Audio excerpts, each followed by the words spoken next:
खानपुर तालके जे कचे वारे इलाके में मुख्तलिफ़ थाननि जी पुलिस नफ़री मुग़विन जी बाज़ियाबी इंडोहारियुनि ख़िलाफ़ कार्रवाई। पुलिस ऐं हथियार बंदनि जे विच में फायरिंग, हिकु पुलिस एहलकार ज़ख़्मी। अस्पताल दाख़िल SHO खानपुर SHO नापरकोट हथियार बंदनि जी फायरिंग खां मौजज़ाना तौर बची विया।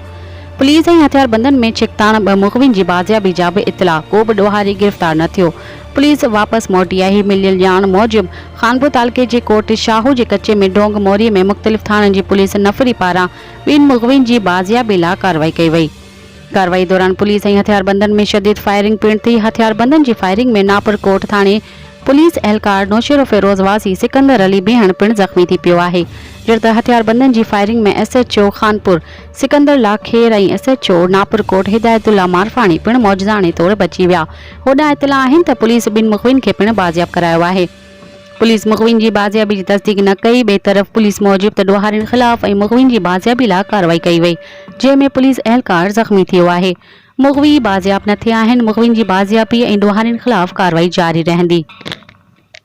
होॾां शिकारपुर लॻ मदई जी जे कचे वारे इलाइक़े में 1 ॾींहुं अॻु कल्होड़ा जूणे जा तकरार तां मारिजी वियल 8 ॼणनि जी जनाज़े निमाज़ ऐं तदफ़ीन कई वई।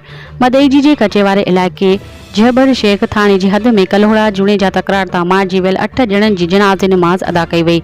मारिजी वियल कल्होड़ा धुर्जी जानू उर्फ़ जान मोहम्मद कल्होड़ो, रमज़ान कल्होड़ो, वहीद कल्होड़ो, नज़ीर लियाकत, बरकत कल्होड़ो, अहमद अली कल्होड़ो जी जनाज़े निमाज़ ॻोठ रमज़ान कल्होड़ो में अदा कई वई आहे ऐं अब्दुल मजीद जूणे जी जनाज़े निमाज़ ॻोठ जमालपुर में अदा कई वई आहे।